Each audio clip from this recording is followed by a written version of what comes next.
ఇది శ్రీశైలంలోని ఒక యాత్రా స్థలం. ఇది ప్రకృతి రమణీయతతో అలరారుతున్న అందమైన ప్రదేశం, చారిత్రక ప్రాముఖ్యత గల ప్రదేశం, ఆధ్యాత్మిక ప్రదేశం. ఇది శ్రీశైలం అడవుల్లోని ఒక ఆదివాసీ యాత్రా స్థలం. ఇక్కడ ప్రతి 2 సంవత్సరాలకు ఒక్కసారి జాతర జరుగుతుంది. ఈ జాతర ఉగాది వెళ్లిన తర్వాత తొలి పౌర్ణమికి మొదలవుతుంది. శ్రీశైలానికి 40 కిలోమీటర్ల దూరంలో అడవి ప్రాంతం నుండి 25 కిలోమీటర్ల మేర ప్రయాణం ఉంటుంది. ఇందులో 20 కిలోమీటర్లు మాత్రమే వాహన ప్రయాణం సాధ్యపడుతుంది. అక్కడి నుండి 5 కిలోమీటర్లు కాలినడక తప్పదు. ఇక్కడ ఈశ్వరుడు లింగమయ్య రూపంలో దర్శనమిస్తాడు. ఇక్కడ శంకరుడు లోయలో ఉన్న గుహలో భక్తులకు దర్శనమిస్తాడు. ఇక్కడ సంవత్సరంలో 3 రోజులు మాత్రమే ఈ జాతర నిర్వహించడానికి ఈ అడవిలోనికి అనుమతి ఉంటుంది. ఇక్కడ జలపాతానికి సందర్శకులు అందరూ ముగ్ధులవుతారు. సలేశ్వరం అనే పుణ్యక్షేత్రానికి ఇదే ఫస్ట్ టైం వస్తున్నాను. రాత్రి ఆల్మోస్ట్ 9 గంటలకు బయలుదేరినాం. మేము ఇక్కడికి చేరుకునేసరికి దాదాపుగా ఒక 2:50 అయిపోయింది. 3 o'clockకి మేము కాలినడక నుంచి బయలుదేరాము. దర్శనం అయితే సూపర్గా జరిగింది. ఈ ఆహ్లాదకరమైన వాతావరణము, ఈ యొక్క నేచర్ని చూసి నాకు చాలా ఆనందంగా అనిపించింది. చాలా బాగుంది. పర్వత పురాణం ప్రకారం శంకుతీర్థం అని పిలువబడే ఈ జలధారలోకి పాపాత్ముడు ప్రవేశిస్తే ఇక్కడి నీరు మురికిగా మారుతుంది. కానీ స్వచ్ఛమైన మానవుడు ప్రవేశించినప్పుడు స్ఫటిక స్పష్టంగా ఉంటుంది. పైనుండి వచ్చే నీరు స్ఫటికంలా స్పష్టంగా ఉన్నప్పటికీ భక్తులు స్నానాలు చేసే నేలను తాకినప్పుడు యాత్రికులు వదిలిపెట్టిన ప్లాస్టిక్ కారణంగా రంగు మారుతుంది. చారిత్రక ఆధారాల ప్రకారం సర్వేశ్వరంలోని శివలింగం 5వ లేదా 6వ శతాబ్దం నాటికి ప్రసిద్ధి చెందింది. గర్భగుడి ముందు పొరలుగా ఉన్న రాతి నిర్మాణం మముత్ గుహలా కనిపిస్తుంది. ఇది మన రాష్ట్రంలోని మహబూబ్ నగర్ జిల్లాలో నల్లమల అడవుల్లో ఉంది. హైదరాబాద్ నుండి శ్రీశైలం వెళ్లే రహదారిలో 150 కిలోమీటర్ల రాయి నుండి 32 కిలోమీటర్ల దూరంలో దట్టమైన అడవుల్లో ఉంది. అటవీ శాఖ వారి అనుమతితో ఆ దారి వెంబడి 10 కిలోమీటర్ల దూరం వెళ్లగానే రోడ్డు పక్కన నిజాం కాలం నాటి ఒక పురాతన కట్టడం కనబడుతుంది. చాలా శక్తివంతమైన లింగమయ్య, ఏది అనుకుంటే అది సక్సెస్ అవుతుంది. అందుకు నేనే నిదర్శనం అనమాట. ఒకప్పుడు చాలా పూర్, నేను ఈఎస్ఐ హాస్పిటల్లో నేను నేను ఒక ఇన్ఛార్జ్ వర్క్ చేస్తాను అక్కడ. అయితే నేను 22 ఇయర్స్ ఎవ్రీ ఇయర్ రావడానికి ప్రయత్నం చేస్తున్నాను. మా ఫ్యామిలీ కూడా తీసుకొస్తాను, మా బస్సులో వాళ్ళని కూడా తీసుకొస్తున్నాను. కానీ ఇటువంటి శక్తిమైన ప్రదేశంలో ఇంకా కొంచెం ఫెసిలిటీస్ ఇంప్రూవ్ చేస్తే చాలా మంచిదని కోరుకుంటున్నాను. ఆ లింగమయ్య ఎన్నెన్నో చోట్లకి వెళ్తాం, మనం ఏరోప్లేన్లో వెళ్తాము, కార్లో వెళ్తాము, బస్సులో వెళ్తాం. ఈవెన్ సీఎం కూడా ఇక్కడ మనకు నడుచుకుంటే రావాలి. అక్కడి ప్రకృతి అందాలకు ముగ్ధుడైన నిజాం నవాబు 100 సంవత్సరాలకు ముందే అక్కడ ఒక వేసవి విడిది నిర్మించాడు. అదిప్పుడు శిథిలావస్థలో ఉంది. ఆ ప్రదేశానికి ఫరాహాబాద్ అని పేరు, అనగా అందమైన ప్రదేశమని అర్థం. అంతకుముందు దాని పేరు పుల్లచెలమల. 1973లో ప్రాజెక్ట్ టైగర్ పేరిట పులుల సంరక్షణ కేంద్రాన్ని ఏర్పాటు చేశారు. అది మన దేశంలోనే అతిపెద్ద పులుల సంరక్షణ కేంద్రం. నిజాం విడిది నుండి ఎడమ వైపున 22 కిలోమీటర్ల దూరం వెళ్లిన తర్వాత సలేశ్వరం బేస్ క్యాంప్ వస్తుంది. అక్కడే వాహనాలను ఆపుకోవచ్చు. అక్కడి నుండి సలేశ్వరం అనే జలపాతం చేరుకోవటానికి 2 కిలోమీటర్ల దూరం నడవాలి. అక్కడ 2 పొడవైన ఎత్తైన 2 గుట్టలు ఒకదానికొకటి సమాంతరంగా ఉంటాయి. మధ్యలో ఒక లోతైన లోయలోనికి ఆ జలధార పడుతుంది. తూర్పు గుట్టకు సమాంతరంగా 1/2 కిలోమీటర్లు దిగి తరువాత దక్షిణం వైపుకు తిరిగి పశ్చిమ వైపున ఉన్న గుట్టపైన కిలోమీటరు దూరం నడవాలి. ఆ గుట్ట కొనను చేరుకున్నాక మళ్ళీ ఉత్తర వైపునకు తిరిగి గుట్టల మధ్య లోయలోనికి దిగాలి.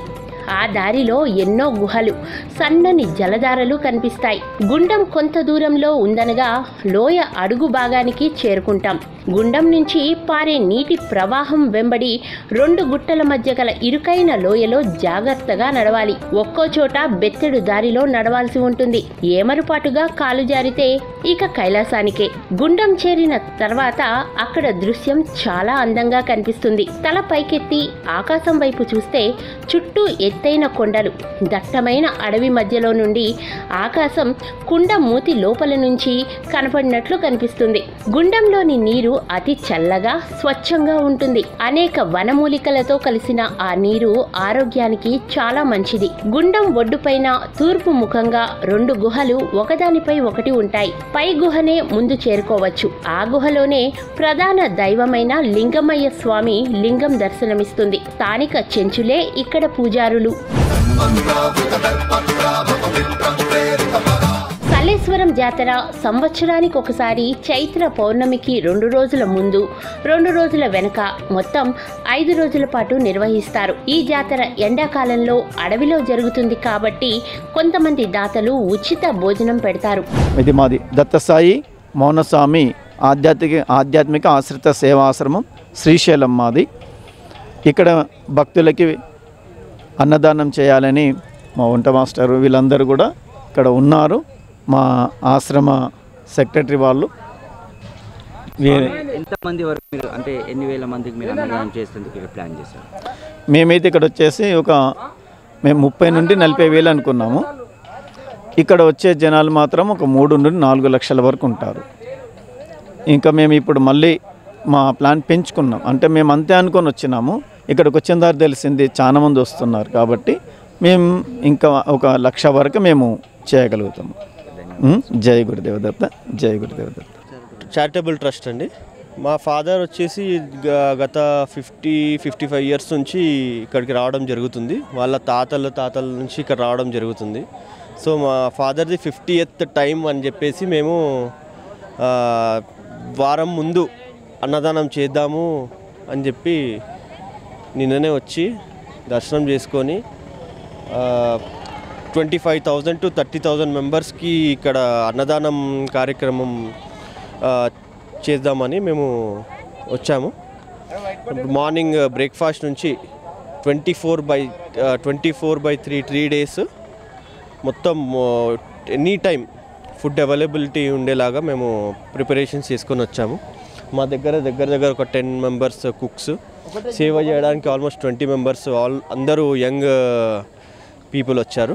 ఎక్కడ కూడా ఎవరికి ఎటువంటి సహాయం ఉన్నా కూడా we are there here for them. భక్తులు వచ్చేటప్పుడు వస్తున్నాం లింగమయ్యో అంటూ వస్తారు. వెళ్ళేటప్పుడు పోయేస్తాం లింగమయ్యో అని ఆ కొండ లోయలో ఉన్న లింగమయ్యకు వినపడేలా నామస్మరణ చేస్తూ భక్తులు నడుస్తూ ఉంటారు. సలేశ్వరం జాతరకు భక్తులు పోటెత్తారు. గతంలో కంటే రెట్టింపుగా వచ్చే అవకాశం ఉన్నట్టుగా ఇక్కడ అధికారులు అంచనా వేస్తున్నారు. దానికి సరిపడా ఇక్కడ అన్ని ఏర్పాట్లు కూడా ఇక్కడ అధికారులు చేయడం జరిగింది. ఇప్పుడు తెలంగాణలో ముఖ్యంగా అమర్నాథ్ యాత్రగా పేరు పొందిన ఈ సలేశ్వరం జాతరకు మనం భక్తులు పోటెత్తుతున్న దృశ్యాలను మనం చూస్తున్నాము. చాలా సాహసోపేతమైన ఈ యాత్రకు భక్తులు చిన్న పెద్ద తేడా ఏం తారతమ్యం లేకుండా ఇక్కడ భక్తులు పోటెత్తుతున్నారు. ఇక్కడ సాహసోపేతమైన యాత్రగా ఇది చెప్పుకోవచ్చు. మనం చూస్తున్నాము, ఇప్పుడు ఈ విజువల్లో చూస్తున్నాము. నేరుగా చూసినట్టయితే పైనుండి కిందికి నేరుగా 99 degreesలో డౌన్లో ఉంటుంది. రాళ్ళ మధ్య, రప్పల మధ్య, ముళ్ళల్లో ఇక్కడ వచ్చే భక్తులు వస్తున్నాం లింగమయ్య, మల్లస్తాం లింగమయ్య అంటూ ఆ నినాదాలతోనే మారుబోతుంది. ఇక్కడ భక్తులకు చిన్న పిల్లల నుండి ముసలి వారు కూడా ఈ యాత్రకు తరలి వస్తుంటారు. అయితే ఉదయం నుండే 6 గంటల నుంచి ఇక్కడ ఈ యాత్ర కొనసాగిందని చెప్పుకోవచ్చు. భక్తులు కిందికి తరలి వెళ్ళారు. ఇప్పుడు మనం చూస్తున్న దృశ్యాలు చీమల్లా కనబడుతున్న ఈ భక్తులంతా కూడా సలేశ్వర లింగమయ్య స్వామిని దర్శించుకోవడానికి వెళ్తున్న దృశ్యం ఇది. మనకు కేవలం ఇక్కడ ఈ 3 రోజులు జరిగే ఈ జాతరకు మాత్రం లక్షలాది భక్తులు వచ్చేందుకు ఇక్కడ అధికారులు కూడా అన్ని ఏర్పాట్లు చేసినట్టుగా మనకు తెలిపారు. ఈ కర్ర సాయంతో కొంచెం వయసులో ఉన్నవారు కర్ర సాయంతో నెమ్మదిగా వెళ్తుంటారు. అలాగే యువకులు చాలా ఉత్సాహంగా, ఎందుకంటే ఇది సాహసోపేతమైన యాత్ర అయినప్పటికీ కూడా సుందర దృశ్యాలు, అడవిలో అద్భుతమైన సుందర దృశ్యాలు ఇక్కడ మనకు అనిపిస్తాయి. ఈ సలేశ్వర యాత్ర అలసట అంతా కూడా లింగమయ్య స్వామిని చూడగానే వారు మైమరిచిపోతారు. ఎందుకంటే అక్కడ అద్భుత దృశ్యం, జలపాతం, ఇవన్నీ కూడా వీళ్ళ అలసట ఈ 6 కిలోమీటర్ల ప్రయాణం చేసిన తర్వాత అక్కడికి ఒకసారి వెళ్ళగానే ఆ అలసట అంతా కూడా మటుమాయమైపోతుంది. వారు ఎప్పుడైతే ఆ జలపాతాన్ని చూస్తారో, లింగమయ్య స్వామిని దర్శనం చేసుకుంటారో, మల్లస్తాం లింగమయ్య అంటూ స్వామికి వారి భక్తులు ఏవైతే కానుకలు తెస్తారో వారికి స్వామి వారికి సమర్పించి ఆ తర్వాత మళ్ళీ వారి మొక్కులను తీర్చుకుంటారు. మరికొంచెం లోపలికి వెళ్ళే ప్రయత్నం చేద్దాం. అక్కడ భక్తులు ఏమంటున్నారు, భక్తులకు వసతులు ఏ విధంగా ఉన్నాయి, భక్తులు ఎలా ఎంజాయ్ చేస్తున్నారనే విషయాలు తెలుసుకునే ప్రయత్నం చేద్దాం. కరోనా కారణంగా 2 ఏళ్లు సలేశ్వరం యాత్ర నిలిపివేయడంతో 2023లో బ్రహ్మోత్సవాల సందర్భంగా లింగమయ్య దర్శనానికి భక్తులు పెద్ద సంఖ్యలో తరలివచ్చారు. ఉదయం 7 నుంచి సాయంత్రం 6 గంటల మధ్య మాత్రమే సలేశ్వరం చేరుకోవాలని అటవీశాఖ అధికారులు భక్తులకు ఆంక్షలు విధించడంతో భక్తులు పోటెత్తారు. సలేశ్వరం లోయ సుమారు 2 కిలోమీటర్ల పొడవు ఉండి మనకు అమెరికాలోని గ్రాండ్ క్యానన్ గుర్తు చేస్తుంది. గ్రాండ్ క్యానన్ అందాలను చాలా మంది మెకన్నాస్ గోల్డ్ సినిమాలో చూసి ఉంటారు. సలేశ్వరంలోని తూర్పు గుట్ట పొడవున స్పష్టమైన దారులు ఉన్నాయి. అవి జంతువులు నీటి కోసం వెళ్లే మార్గాలని స్థానిక గిరిజనులు చెప్తారు. పడమటి గుట్టలో ఎన్నో గుహలున్నాయి. అవన్నీ కాలానుగుణంగా ఒకప్పుడు ఆది మానవులకు, ఆ తర్వాత ఆ బౌద్ధ భిక్షకులకు, ఆ పైన మునులకు, ఋషులకు స్థావరాలుగా ఉండేవని అక్కడి ఆధారాలను బట్టి తెలుస్తోంది.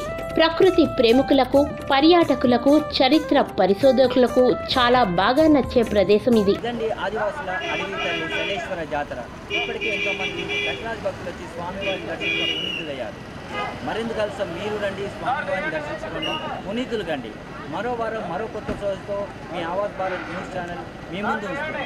Video news Nara Sharma, Awaaz Bharat news channel, Amrabad.